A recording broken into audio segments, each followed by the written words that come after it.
Welcome to the SLTC Research University podcast. Today we are excited to introduce our new student loan scheme.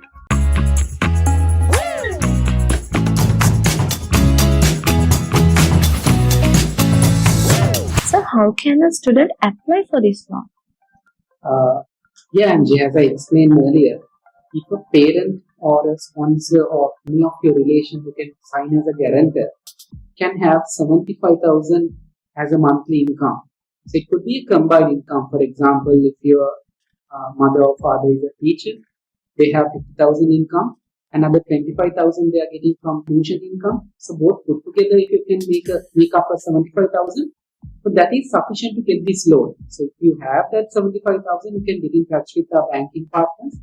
We'll offer you dedicated numbers. If you visit our website, there are every detail available for you to apply for this loan.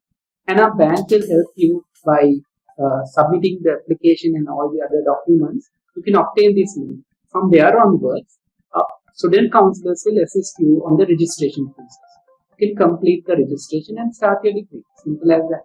Thank you for joining us and giving all these details. We believe many will benefit out of this loan scheme. Thank you.